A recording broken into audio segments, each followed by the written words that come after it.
جونيور 5، ازيكم حبايبي عاملين ايه؟ النهارده هناخد مع بعض علامات اعراب الفاعل. هو درس سهل وبسيط ويعتبر مراجعة على الدروس اللي درسناها الترم ده. نعرف مع بعض الاول ايه هو الفاعل. الفاعل من قام بعمل الايه؟ الفعل. يبقى الفاعل هو من قام بعمل الفعل، يبقى هو اسم. خلاص، بيكون طبعا الفاعل مرفوع دايما، يدل على من قام بالفعل. طب ايه هي علامات اعرابه؟ طبعا الفاعل مرفوع بالضمة، يا مرفوع بالالف، يا مرفوع بالواو. مرفوع بالضمة لو كان مفرد، او جمع مؤنث سالم اخره الف وتاء، او جمع تكسير. امتى اقول ده مرفوع بالالف؟ لو كان مثنى زي معلمان، مهذبان، تلميذان. طب امتى اقول ده مرفوع بالواو؟ لو كان جمع مذكر سالم زي معلمون، مهذبون، مخلصون. تمام. طيب بعد كده تعالوا نشوف علامات. تعالوا نشوف الأمثلة على الكلام ده. عندي هنا أول مثال بيقول لي شرح المعلم الدرس. شرح المعلم الدرس، هتبقى المعلم طبعا فاعل. طب تعالى نعرف، هيبقى يكون فاعل مرفوع بالضمة. ليه بالضمة؟ لأنه مفرد. طب تاني مثال، ذهبت التلميذتان آخرها ألف ونون، هيكون فاعل مرفوع بالألف لأنه مثنى. طب تالت مثال، يصوم المسلمون رمضان، هيكون فاعل مرفوع بالإيه؟ بالواو. ليه؟ لأنه جمع مذكر سالم. هبطت الطائرات، هيكون فاعل مرفوع بالضمة. ليه؟ لأنه جمع مؤنث سالم. طب ذهب العمال إلى المصنع، العمال فاعل مرفوع بالضمة لأنه جمع تكسير. طب تعال نشوف الأمثلة اللي في البوكلت. لو جه قال لي عين الفاعل وأذكر علامة رفعه. علامة رفعه قدامي 3 اختيارات، يا إما واو، يا إما الضمة، يا إما إيه؟ الألف. هنطلع الفاعل وأقول علامة إعرابه إيه؟ يخلص المصريون، يبقى المصريون فاعل، هتبقى مرفوع بالواو. تحتفل المدرسة، هتبقى المدرسة فاعل مرفوع بالضمة. تطوف السيدات، هتبقى فاعل مرفوع بالضمة. ليه؟ لأنه جمع. طبعا المصريون لو من الأول جمع مذكر سالم، المدرسة طبعا مفرد، السيدات جمع مؤنث سالم، العاملان يخلص العاملان، هيكون مرفوع بالألف لأنه إيه؟ لأنه مثنى. طيب إيه تاني ممكن يجيلي؟ تاني سؤال بيقولي ضع مكان النقط الفاعل وأذكر علامة رفعه. طيب يحب نقط المجتهدين، هحط فاعل طبعا ماشي مع سياق الجملة وهقول العلامة إيه. أنا كتبت يحب المعلم، طبعا هيبقى مرفوع بالضمة لأنه مفرد. طب تاني مثال، يتعاون نقط في جماعة النشاط، أنا كتبت يتعاون التلاميذ، هيكون مرفوع بالضمة. طب تالت مثال، ترعى ترعى نقط المرضى ليلا ونهارا. اللي عايز يكتب الممرضة ماشي، عايز يكتب الممرضات ماشي.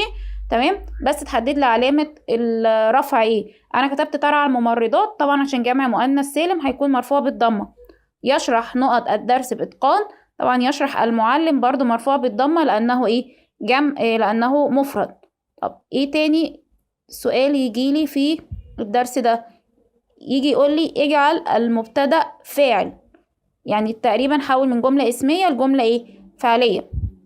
العامل، أول مثال، العامل يؤدي عمله بمهارة، هتبقى يؤدي العامل عمله بمهارة. أعرب العامل، هتبقى فاعل مرفوع بالضمة.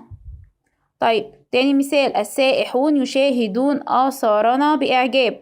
لما أجي أخلي المبتدأ فاعل هتبقى يشاهد السائحون، ما ينفعش أقول يشاهدون السائحون.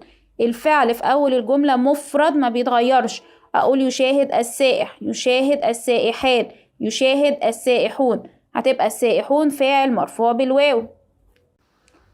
طب نكمل المثال الثالث، المجتهدان يذاكران بجد، هتبقى يذاكر المجتهدان بجد، ما ينفعش اقول يذاكران المجتهدان، الفعل لسه قايله في اول الجمله مفرد، تبقى المجتهدان فاعل مرفوع بالالف. اخر مثال عندي، النحله تمتص الرحيق، هتبقى تمتص النحله الرحيق، طبعا هيبقى فاعل مرفوع بالضمه طبعا لانه ايه؟ لانه مفرد. طب اخر سؤال بيقول لي اعرب ما تحته خط. طب يرضى الله عن الصابرين، يرضى هتبقى الله فاعل مرفوع بالضمة. يخلص الجنود في خدمة وطنهم، هتبقى جنود فاعل مرفوع بالضمة طبعا عشان هو جمع تكسير. يفوز الفائقون هيكون فاعل مرفوع بالواو لأنه جمع مذكر سالم. تفوقت الطالبات فاعل مرفوع بالضمة لأنه جمع مؤنث سالم. طيب تعالى هنا بقى قطعة كاملة على النحو كله. خلاص لازم نقرأ القطعة الأول علشان نعرف نعرب الكلمات اللي تحتيها خط. هنا بيقول لي ايه؟ يؤدي المعلمون الواجب سعداء به وهم يؤدونه أملا في بناء الوطن الصالح وطمعا في مستقبل زاهر ولذلك تقدرهم الدولة. عايز كلمة المعلمون. طبعا أعرف نوع الجملة، هعرف أعرف يؤدي المعلمون يبقى دي جملة فعلية، يبقى أنا شغلي في الفعل والفاعل. المعلمون هي الفاعل. طب مرفوع بالإيه؟ بالواو. ليه بالواو؟ لأنه إيه؟ لأنه جمع مذكر سالم. طب الواجب تاني كلمة يؤدي المعلمون ايه بعد الفاعل؟ بيجي مفعول به. مفعول به منصوب بالفتح. آخر كلمة عندي مستقبل، طبعا قبلها حرف جر هيكون اسم مجرور بفيه وعلامة جره الكسر. طيب استخرج من الفقرة فعل وشارط عليه ان هو يكون مضارع. عندي كلمة يؤدي جمع تكسير خلاص، ولا بيكون فيه واو ونون ولا ياء ونون ولا ألف وتاء. عندي كلمة سعداء جمع مذكر سالم. تالت حاجة عندي كلمة المعلمون، ما بطلعش أفعال، يعني محدش يقول لي يؤدونه غلط طبعا، أنا بطلع اسم إشارة. عندي كلمة إيه؟ ذلك اسم إشارة للبعيد. طيب أكمل. تكرم المدرسة نقط. عايز مثنى. المثنى يبقى هحط كلمة يا آخرها ألف ونون يا ياء ونون. هحطها بناء على إيه؟ بناء على إعراب الكلمة. تكرم فعل، المدرسة فاعل، نقط تبقى هي مكان الكلمة دي مفعول به. يبقى أنا هجيب كلمة آخرها ياء ونون عشان المفعول في المثنى بياخد الياء والنون. تكرم المدرسة المعلمين أو الطالبين أو التلميذين، كل ده صح. طب تاني حاجة سيقان النبات خضراء، ما تحته خط مرفوع. طبعا لازم أحدد كلمة سيقان دي، مش عشان آخرها ألف ونون تبقى مثنى، لا سيقان دي جمع، لأن أنا لو شلت الألف والنون الكلمة مش هتديني معنى. يبقى أنا كده شغلي في جمع التكسير. جمع التكسير يرفع ضمة ينصب فتحة يجر كسرة، يبقى ده مرفوع بالضمة. طب تستمع التلميذة إلى شرح نقط. عايز جمع مؤنث سالم. جمع مؤنث سالم يبقى آخره ألف وتاء، يبقى أنا لازم أقول شرح المعلمات.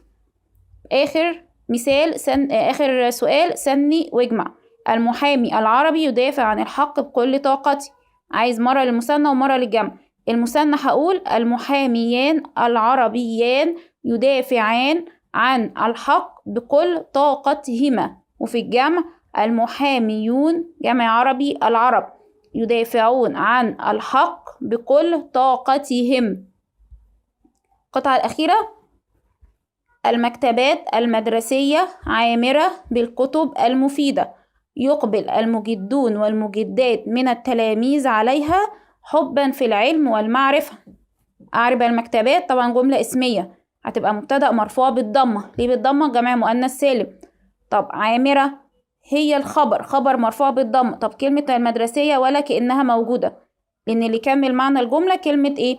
عامرة. يبقى المكتبات مبتدأ، عامرة هي الخبر. يقبل هتبقى فعل مضارع مرفوع بالضمة. العلم قبله حرف جر هيبقى اسم مجرور بفيه وعلامة جره الكسر.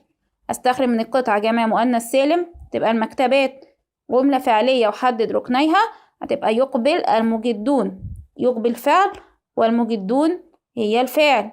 جمع تكسير عندي يا إما كلمة الكتب يا إما كلمة التلاميذ.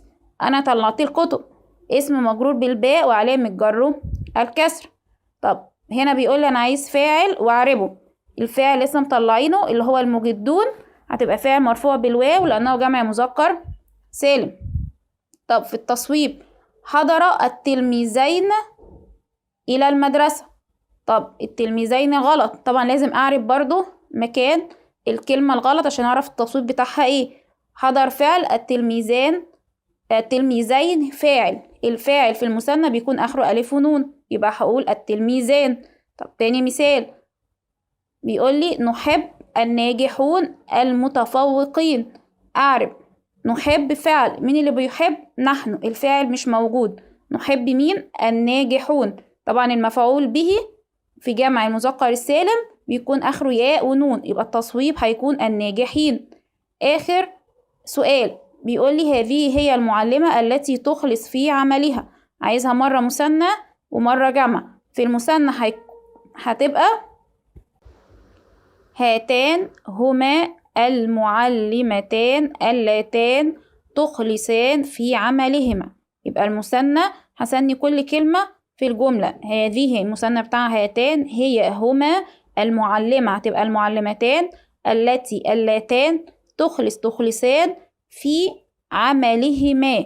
طب في الجمع هتكون هؤلاء هن المعلمات جمع اللاتي تخلصن في عملهن. تمام كده. درس اعراب علامات اعراب الفاعل هيكون خلص. ده اخر درس في المنهج خلاص. يا رب يكون سهل وقدرت ان انا افيدكم. شكرا.